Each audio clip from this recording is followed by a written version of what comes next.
하나님께 예배하러 모이신 여러분에게 우리 주 예수 그리스도의 은혜와 평강이 가득하기를 주의 이름으로 축복합니다. 우리가 요한복음을 읽으면서 바로 알거니와 예수님은 말씀이라 이렇게 표현되어지면서 그 예수님께서 이 세상의 만물이 있기도 전에 계신 분이라는 사실을 우리에게 알려주었습니다. 태초에 말씀이 계시니라 말씀 속에서 우리가 바로 안 것이죠. 근데 그분은 우리가 존재를 하는 것처럼 어느 때에 이렇게 딱 있었다, 그때부터 있었다라고 하든가 어떤 사건이 딱 일어날 때 그런 일이 있었어 하는 것처럼 계신 분이 아니고, 태초에 말씀이 계시니라는 그 계시라는 말씀은 그 계시니라는 시간을 초월 개념합니다. 무시간적 개념에 가까워요. 그러니까 어제나 오늘이나 내일도 계신 분이요, 시간을 초월해 계신 분으로서의 그분의 특성을 우리가 알고 있는 언어로 표현하자니 결국은 계시느니라고 쓰였던 그러한 단어의 문법적 시제를 갖게 됐습니다. 이 문법적 시제는 어떤 일이 딱 끝났다, 완결됐다, 있었다, 어느 순간에 한 점에 이런 뜻을 갖지 않는 거예요. 그래서 계속성을 갖고 있지만 그러나 이 단어를 가지고 주님의 그런 무시간적 시간을 초월하신 분임을 설명합니다. 태초에 창세 전에 만물이 있기도 전에, 그 말은 시간이 있기도 전에 이미 계신 분. 그래서 그분 자체가 존재의 근원이요 존재 자체이심을 우리에게 말씀해 줍니다. 그분 따라서 그 말씀이신 예수 그리스도께서는 이 땅에 오시기 이전에 영원하신 분이었고, 그리고 하나님과 함께 계신 분이었으므로 하나님과는 구별되는 분이었습니다. 서로 구별되니 함께 있다는 표현이 가능하겠죠. 근데 이 함께라는 말이 아주 특별한 의미를 해석해낼 수 있는 단어였습니다. 그것은 무엇이냐면 하나의 인격이 다른 인격을 향하여 교제코자 나아가는 동적 의미를 갖고 있었습니다. 향하여 함께 간다. 향하여 함께 간다. 그러므로 말씀이신 예수 그리스도께서는 이 땅에 오시기 이전에 성부 하나님과 서로 인격적 교통, 사귐을 갖고 계신 분이었습니다. 이 사귐의 동적 특성을 뽑아서 신학자들은 표현하기를 상호 침투한다고 말한 겁니다. 서로 안에 침투해 계신다. 그런데 침투하여 그 안에 계신다는 정적 의미로 상호 침투하여 상호 내재하신다. 상호 내주하시고 상호 침투하신다. 이것은 성부, 성자, 성령 사이에 더 이상 말할 수 없는 친밀감을 표시하는 단어입니다. 그래서 이 친밀한 연합의 관계를 도대체 뭐라고 이해할까? 그럴 때 하나님은 사랑이시니라 이 말로 표현해요. 사랑이라는 것은 서로 분리된 서로의 두 개체가 연합을 이루어가는 관계의 친밀도를 가리켜서 사랑이라고 그럽니다. 그것이 없으면 불가능한 것이죠. 그러니까 이 성부와 성자와 성령 하나님이 인격적으로 구별되어지지만 상호 침투하시고 상호 내주하시는 가운데 하나님으로서의 신성의 완전한 일치요, 신성은 하나뿐인 가운데 계신 세 위격의 연합입니다. 그러니까 세 하나님들이 계실 수가 없는 것이죠. 세 위격이 계실 뿐입니다. 하나님은 오직 한 분이 계신 것이죠. 그런 형태로 계신 하나님을 우리가 계시통에서 보게 됩니다.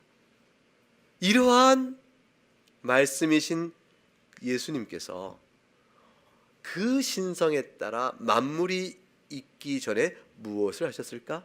만물을 지으신 창조주로 우리가 알고 있는 시간 안에서 벌어진 사역을 하셨다고 말씀합니다. 그러니까 예수 그리스도께서 만물을 지으신 창조주세요. 오늘 본문을 보게 되면 그가 만물이 그로 말미암아 지은 바 되었다고 되어 있습니다. 여기서 말하는 만물은 창세기 1장 1절에 태초에 하나님이 천지를 창조하시니라. 이거는 유아부 때부터 불러요. 태초에 하나님이 천지를, 유치부도 부르고.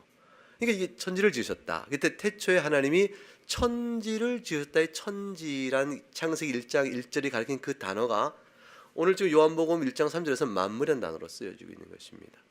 그러니까 같은 내용을 담고 있는 표현이죠. 이것은 골로새서 1장 16절에 가게 되면 조금 더 풀어줘서 뭐라고 되냐면 하늘과 땅에서 보이는 것들과 보이지 않는 모든 것들 이렇게 돼 있어요. 그러니까 하늘과 땅을 만드셨다 그러면 눈에 보이는 저 하늘, 눈에 보이는 저 땅으로 끝일 것 같지만 하늘과 땅이라는 틀 안에 있는 모든 보이는 것과 보이지 않는 것들, 그걸 다 그가 만드셨느니라. 히브리서 1장 2절에 하나님께서 이 아들을 만유의 상속자로 세우시고 그로 말미암아 모든 세계를 지으셨다라는 그 모든 세계 속에 들어가는 것, 우리가 상상할 수 있는 세상에 있는 세계의 모든 것들은 다 그로 말미암아 지어졌다, 즉 그리스도 말미암아 지어졌다고 말합니다.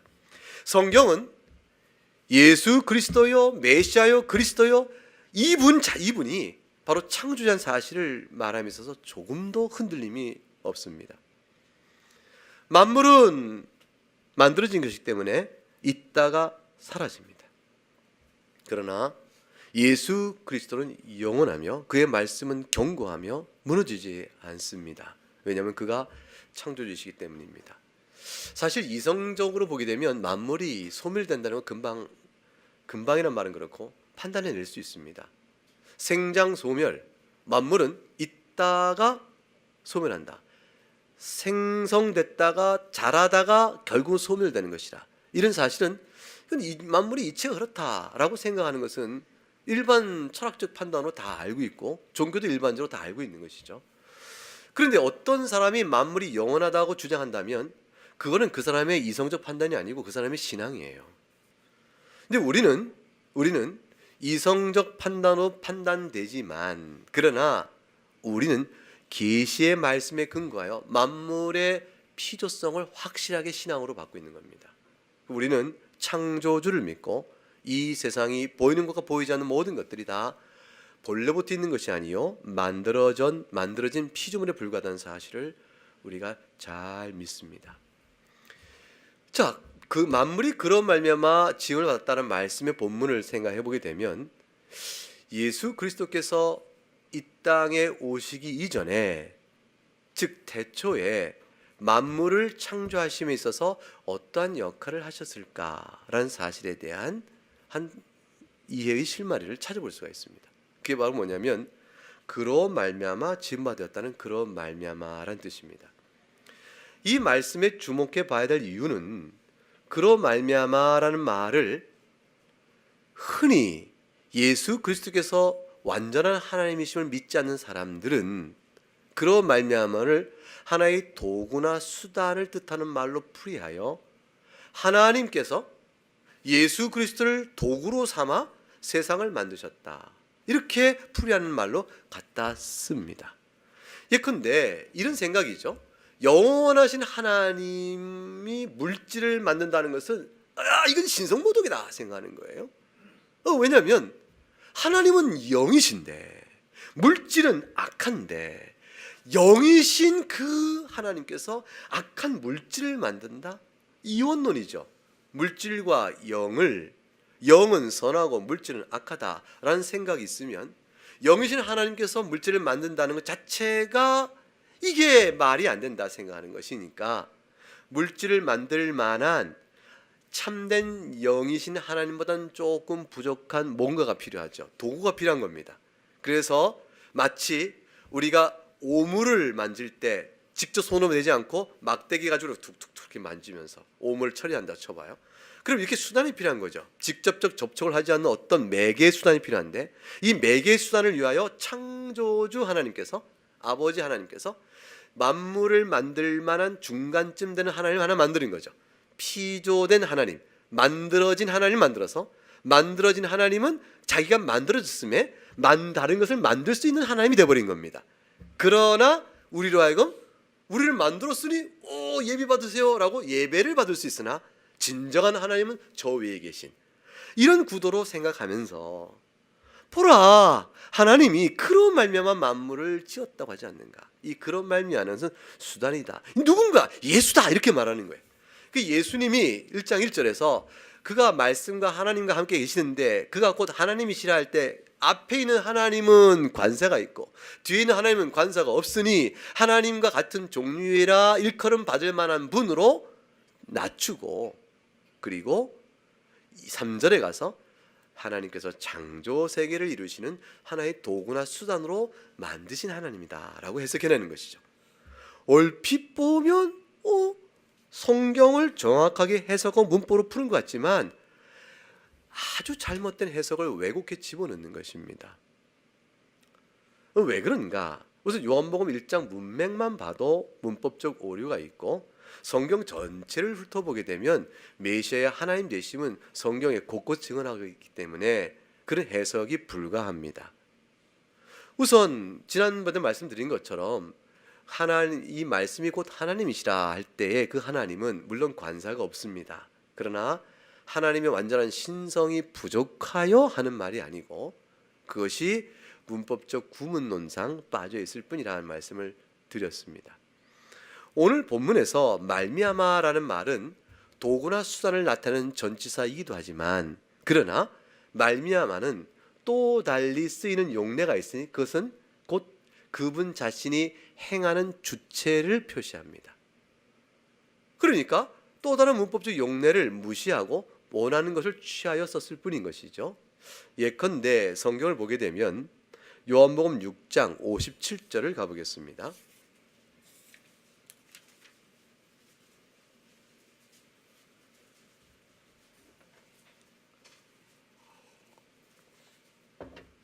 요한복음 6장 57절 같이 읽어보겠습니다. 살아계신 아버지께서 나를 보내심에 내가 아버지로 말미암아 사는 것 같이 나를 먹는 그 사람도 나로 말미암아 살리라. 여기서 말미암아 두 번 다 나오죠.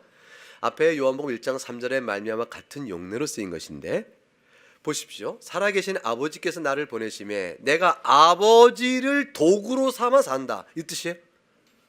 내가 아버지를 수단으로 삼아 산다, 이 뜻입니까? 이게 그렇게 해석되시면 잘못된 해석이 되어집니다.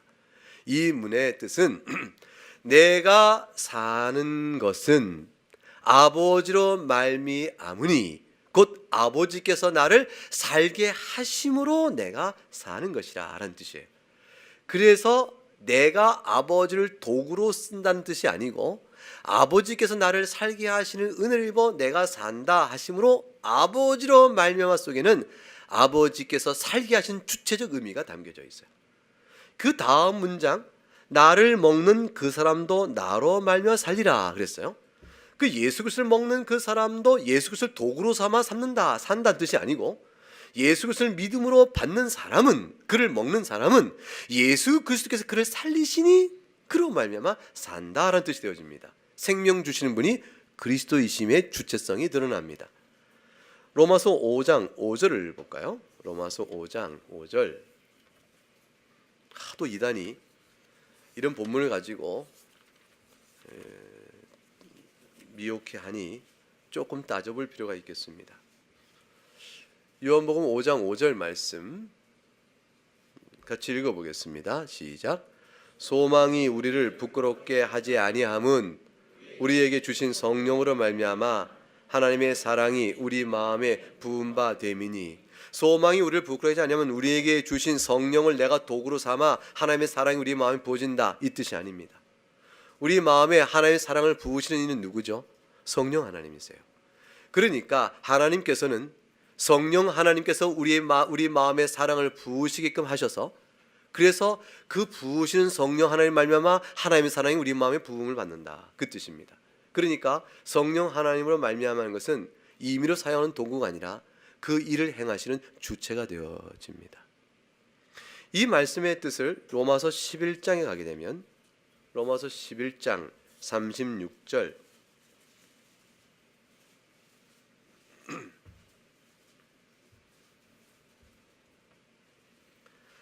같이 읽어보겠습니다. 시작. 이는 만물이 주에게서 나오고 주로 말미암고 주에게로 돌아감이라. 그에게 영광이 세세히 있을지어다. 아멘. 이 말씀에서 주로 말미암고, 이 말씀이 수단이 아니고 도구가 아닙니다. 이 많은 만물이 주에게서 나오고 주님으로부터 출발한 그 출발되고 기원을 갖는 주님이 기원인 만물이 창조주를 뜻하죠.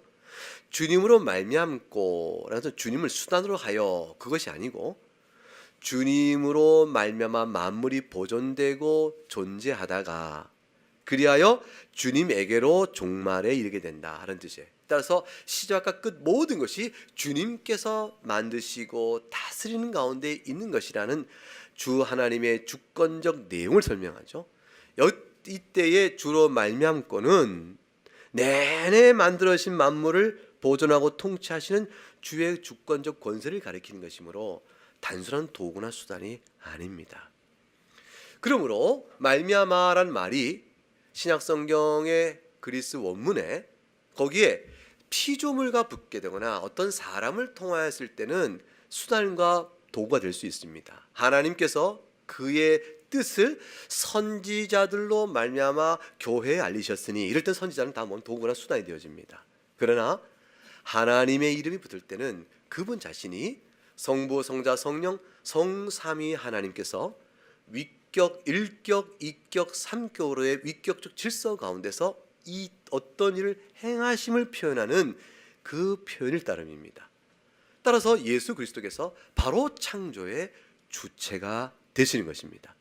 그리스도께서 말씀이신 그분께서 바로 아버지와 성령 하나님과 더불어 삼격의 신비로운 질서 가운데서 창조를 행하셨다라는 것이 바로 말미암아라는 뜻입니다. 이런 맥락에 따라서 그 다음 3절 하반절에 이어지기를 이렇게 말씀이 나오는 것이죠. 같이 읽어봅니다. 지은 것이 하나도 그가 없이는 된 것이 없느니라 되어 있습니다.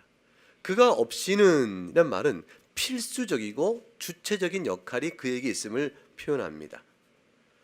그가 태초에 하나님과 함께 계셨고, 라는 태초라는 것은 창세 전의 것을 이미 우리가 살펴봤는데, 근데 이 세 분이 상호 내조, 상호 침투하시면서 그러면서 그가 없이는 결코 되어진이 아니라고 말씀하실 때 결국 말씀이신 하나님이 창조사에게 필수적이며 주체적인 일을 감당하셨음을 다시 한번 설명해 줍니다.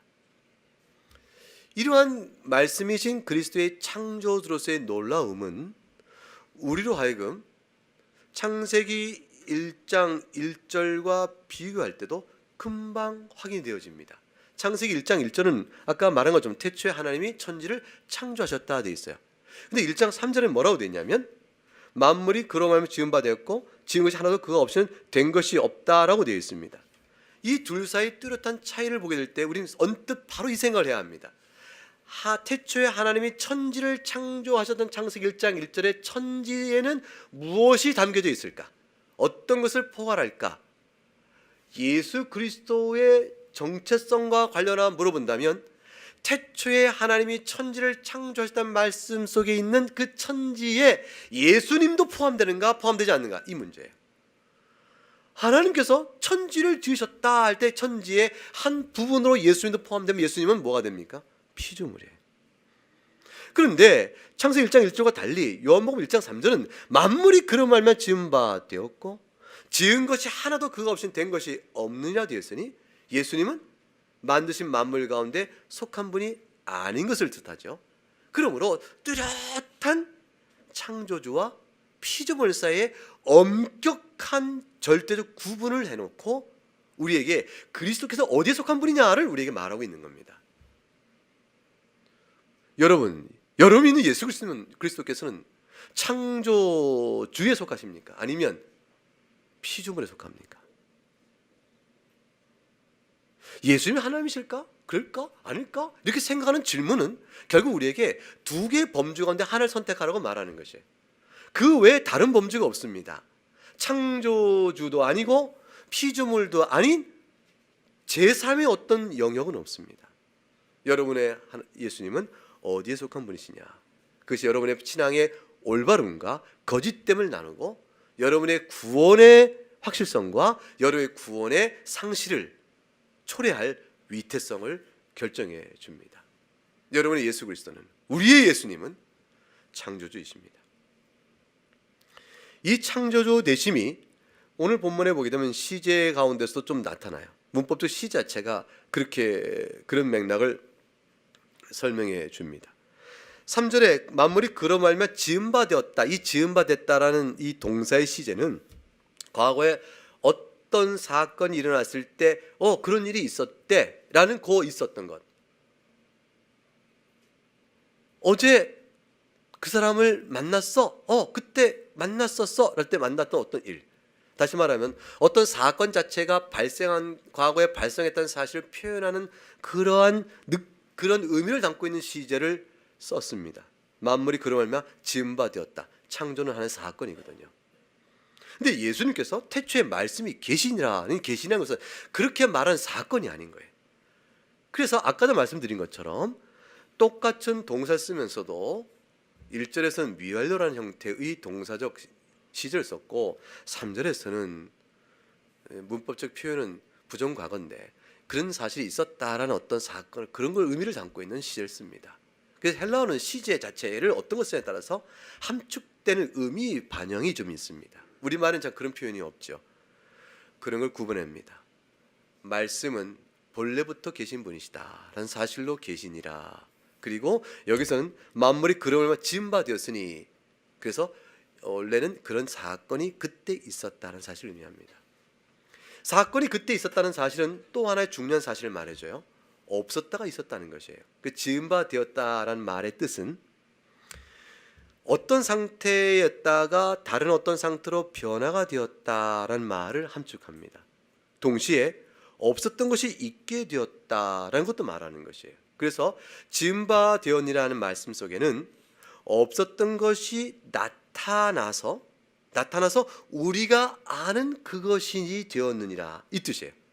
그래서 만물이 그로 말미암아 없었다가 나타나 우리가 아는 그대로가 되었느니라, 이것이 바로 지은 바 되었느니라는 말씀을 뜻합니다.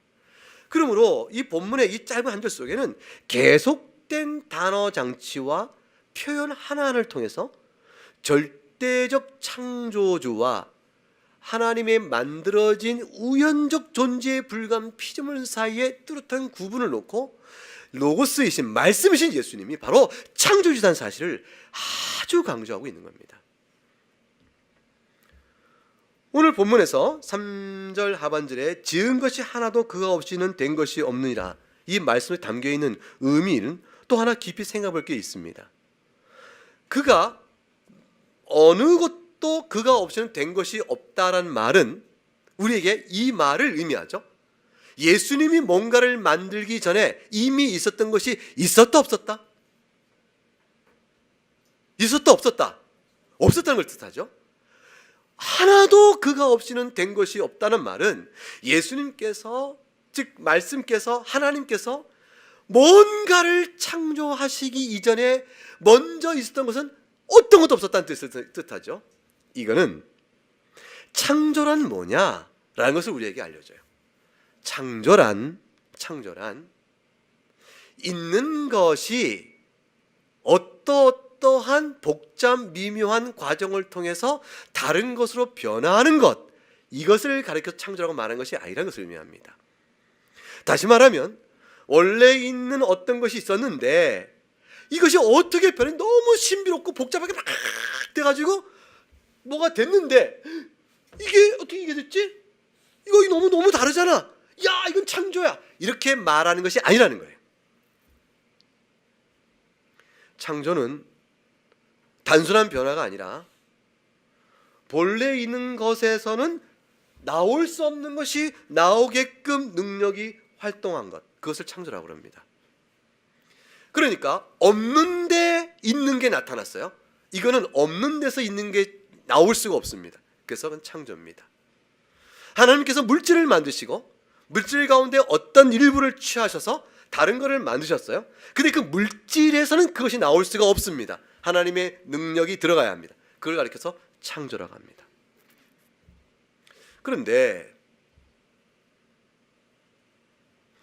빵을 우리가 나눌 거예요. 성찬하면서 밀가루 가지고 이렇게 해가지고 만들었어요.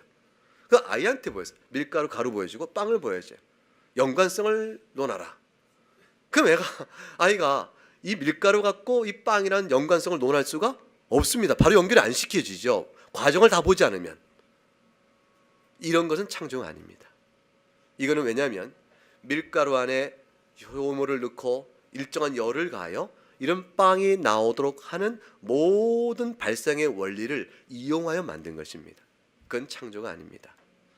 자연 안에서 다른 어떤 것이 나온다는 것은 창조가 아니고 그것은 섭리입니다.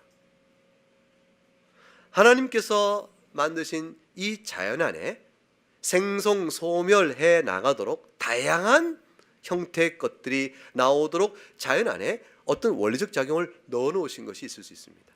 그래서 땅에 씨를 뿌리니까 맛있는 사과, 배 이런 과일도 열리고 쌀도 열리고 그거 따서 먹는 겁니다. 이렇게 이런 모든 농작물이 나오는 것 다 하나님 주신 자연 안에 주신 바 된 생장의 원리죠. 철학적으로는 씨에 담겨 있는 잠재성이 가능태가 나중에 이렇게 현실태로 바뀌었다 이렇게 얘기해요. 그게 다 뭐냐면 자연에 어떤 작용 원리가 있다는 것이죠. 그렇게 되어진 창조가 아닙니다. 성경이 말하는 창조는 어떤 것도 그로 말미암지 않고는 어떤 것도 지은 바 된 것이 없다라는 말씀 속에 모든 것은 창조가 무에서부터 나오는 것이라는 사실을 함축하고 있는 겁니다. 그래서 있는 것의 물질의 작용의 원리로 무엇이 나오는 것은 창조가 아닙니다. 그럼 성경의 창조론은 뭐냐? 성경의 창조는 어떤 것도 그가 창조의 힘과 능력으로 행사하기 전에는 존재하지 못하게 되는 것들을 갖고 창조 이렇게 얘기합니다. 그럼 이 세상에 있는 어떤 모든 것들은 다 하나님의 창조로 되어진 것이라는 사실을 우리가 오늘 본문에서 알 수 있으니 소위 말하는 유신진화론이라는 것은 매우 잘못된 것입니다. 자연 만물 안에 진화론적인 과정을 통해서 설명되지 못하지만 아무 설명 못해요. 진화라는 것은 가설에 불과하고 신념이니까 그 자연 만물 안에 진화론이라고 일반화시키는 어떤 설명을 못하고 있는 작용 원리가 자연 속에 있고 그 자연 자체가 생명을 자꾸 만들어내는데 그것을 하나님이 창조 방식으로 쓰신 것이다 라고 말하니 마치 하나님의 창조를 인정한 듯 하나 사실은 만물로 환원시켜버리는 것이죠. 그런 유신진화론은 하나님의 창조를 자연의 힘을 통한 간접적 창조로 만들어버립니다. 그래서 하나님이 만물로 말미암아 만물에 보는 것들을 만들었느니라 이렇게 돼버리는 것이죠. 성경은 하나님께서 그로 말미암아 말씀으로 말미암아 지었다고 말씀합니다.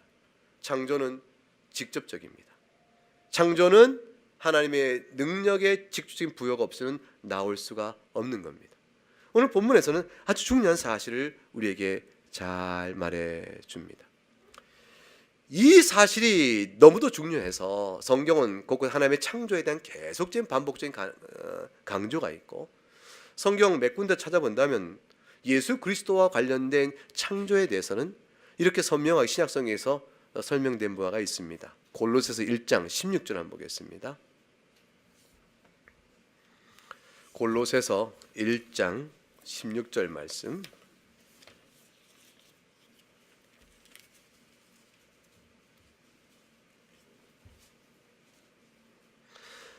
(1장 16절을) 같이 읽어보죠. 시작. 만물이 그에게서 창조되되 하늘과 땅에서 보이는 것들과 보이지 않는 것들과 혹은 왕권들이나 주권들이나 통치자들이나 권세들이나 만물이 다 그로 말미암고 그를 위하여 창조되었고. 창조의 범위가 나옵니다. 보이는 것이나 보이지 않는 것이 다 창조의 대상인데 근데 창조의 목적은 그를 위하여 되어 있다. 창조주의 뜻에 따라 있도록 목적이 창조주에게 있고 창조된 겁니다.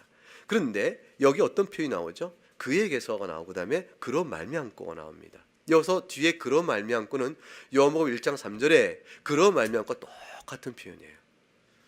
따라서 이 말씀은 뭐냐면 여기서 골로새 1장 16절에 그로 말미암고는 15절에 그는 보이지 않는 하나님의 형상이시요 그 17절에 넘어가서 또한 그가 만물보다 먼저 계시고 란 그와 같으니 이 그는 다 예수 그리스도를 가리킵니다.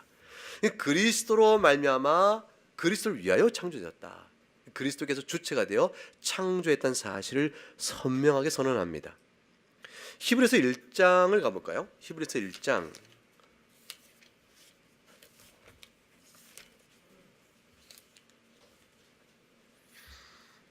1절과 2절 말씀 같이 읽어보겠습니다. 시작. 옛적의 선지자를 통하여 여러 부분과 여러 모양으로 우리 조상들에게 말씀하신 하나님이 이 모든 날 마지막에는 아들을 통하여 우리에게 말씀하셨으니 이 아들을 만유의 상속자로 세우시고 그로 말미암아 모든 세계를 지으셨느니라. 여기서 그로 말미암아 모든 세계를 지으셨다 하는 것도 같은 표현입니다. 예수 그리스도께서 이 땅에 오시기 이전에 성자 하나님으로 성부 성령 하나님과 더불어 세상을 지으실 때 예수님으로 말미암아, 성경은 항상 그분으로 말미암아 세상이 지으심을 받았다. 이것은 이런 말만한 표현을 쓰는 것은 성부와 성자와 성령 사이의 위격적 질서 관계를 반영하는 것이라고 계시를 우리가 해석해냅니다. 그분은 창조주이십니다. 그렇기 때문에 히브리서 8장 1장 8절부터 보게 되면 그 예수 그리스도의 하나님 되심에서 이렇게 설명하고 있는 것이에요. 아들에 관하여는 하나님이요 주의 보좌는, 이 아들은 누굴 가리켜요? 예수 그리스도예요. 근데 시편 45편을 인용해서 하나님이요라고 부릅니다. 이 시편 45편에 하나님을 가리키는 말이 바로 예수 그리스도 아들을 가리키는 말이라고 딱 선언에 못 받고, 예수 그리스도는 하나님이시니 그의 보좌는 영영하며 그의 나라는 공평한 규다. 그는 거룩하신 분이요 모든 동료보다 뛰어나신 초월한 영광 중에 계신 분이시다. 9절 말하고 10절과 12절까지 같이 읽어보겠습니다. 시작. 또 주여 태초에 주께서 땅의 기초를 두셨으며 하늘도 주의 손으로 지으신 바라. 그것들은 멸망할 것이나 오직 주는 영존할 것이요 그것들은 다 옷과 같이 낡아지리니 의복처럼 갈아입을 것이요 그것들은 옷과 같이 변할 것이나 주는 여전하여 연대가 다함이 없으리라 하였으나. 시편 102편을 인용해서 주여라고 부르고 이 말씀을 바로 여기에 히브리서 기자가 붙입니다. 하나님께서는 구약성경 102편에 나와 있는 말씀을 왜 히브리서 기자를 통하여 여기에 쓰게 하셔서 우리에게 무엇을 말씀하기를 원하시는 걸까요? 여기서 주여 태초에 주께서, 이 주는 누굴까요? 그것은 바로 앞에 나와 있는 9절에 주께서요, 8절에 하나님이요, 그가 바로 아들이요, 아들이 곧 누구예요? 예수 그리스도입니다. 이 예수 그리스도의 선제성과 그 신비한 초월적 하나님 되심을 이렇게 풀어내고 있는 겁니다. 사람으로 오셔서 우리와 같이 혈육을 가지시고 고통 가운데 죽으셨으나 그분은 사람으로 오신 분이지만 본래 하나님이시니라.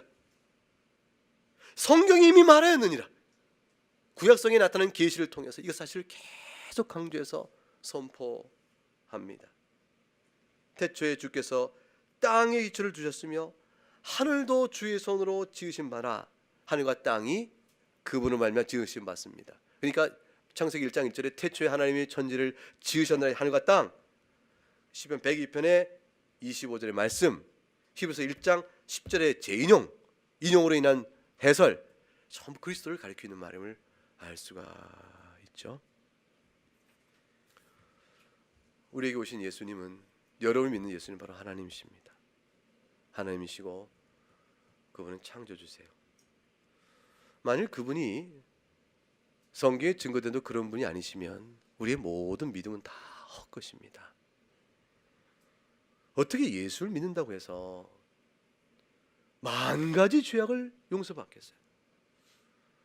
그가 피조물이면 그의 십자가 죽음이 어떻게 우리 죄를 다 사하실 수 있겠어요? 하나님을 향한 범죄의 죄책에 따른 형벌은 무한하신 하나님께 거룩성을 훼손한 바라 그 형벌이 무한함이 영원할 터인데, 하나님께 대하여 범한 모든 죄악의 형벌의 그 영원성과 무한성을 어떻게 한 번에 다 탕감하시겠냐고요. 그 예수님이 하나님이셔야 가능한 일이에요. 그분이 하나님이시기 때문에, 그 창조주이시기 때문에 그분의 말씀은 신뢰할 수 있고 믿을 수 있고, 나는 길이요 진리요 생명이니 나로 말미암자거는 아버지께로 올 자가 없다는 말씀이 옳소이다. 예수 그리스도요, 주님만이 우리가 하나님께 나갈 수 있는 길을 열어주십니다 라고 믿을 수 있는 것이요, 우리 믿음이 진실된 믿음이요, 세상에 많은 종교가 있지만 예수 믿는 믿음만이 생명 얻는 믿음인 것이에요. 이것만이 진리인 것이에요. 이거 외에 다른 길이 없는 것이에요. 아무 소용없는 일이에요. 예수 십자가 사랑을 붙들고 살아야 하는 것입니다. 사는 동안에 여러분이 환난을 당하고 어려움을 당하고 실족하고 죄를 범하고 여러 일을 당하겠죠. 그 모든 경우에도 우리의 죄를 사하시는 처음과 끝이 되시는 예수님, 그분이 하나님이며 창조한 사실 때문에 그의 주권적 통치를 믿고 우리가 한 인생을 나그네 길을 살아가는 겁니다. 믿음을 따라 살다가 믿음을 따라 죽는 것이고, 하늘의 본향을 사모한 아브라함의 신앙이 헛되거나 부끄럽지 않은 것이요, 우리 신앙이 헛되거나 부끄러움을 당하지 않게 되는 것입니다. 우리의 믿음이신 예수님이 하나님으로서 이 세상을 만드신 분이기 때문에 그렇습니다. 예수님께서는 요한계시록 13장 8절에서 우리에게 한 가지 중요한 사실을 사도 요한을 통해서 이렇게 계시하셨습니다. 요한계시록 13장 8절을 한번 가볼까요? 맨 끝장 책에 있으니까 바로 찾을 수 있을 겁니다. 13장 8절 말씀을 찾아 읽어볼까요? 시작. 죽임을 당한 어린 양의 생명책에 창세 이후로 이름이 기록되지 못하고 이 땅에 사는 자들은 다 그 짐승에게 경배하리라. 예수님께서 창조지난 요한복음의 증거는 우리에게 이와 같은 확정적 구원에 대한 기쁨을 말해줍니다. 죽임을 당한 어린 양 예수님이세요. 사람으로 오셔서 그렇게 죽습니다. 그러나 그분의 생명책이 있는데 이 생명책은 창세 이후와 창세 이전이라는 말로 표현되어지는 것입니다. 영원전에 아버지께서 그 아들 되신 성자 하나님에게 택하신 자들을 그리스도 안에 주시고 그리스도께서 그들을 위하여 자신이 성육하여 모든 죄값을 치러 약속하시고 과연 이 땅에 오셔서 죄값을 치러 죽으시는 구속사역을 완성하시니 그리스도 안에 이름이 기록된 하나님께서 택정하신 모든 사람들은 예수 믿고 사는 겁니다. 여러분이 예수 믿고 나오신 것처럼, 여러분 오늘의 신앙생활이 그런 것처럼 다 구원을 받는 것입니다. 그런데 창세 이후로 이름이 기록되지 못한 사람들 다 짐승과 같이 저 마귀와 짐승을 경배하고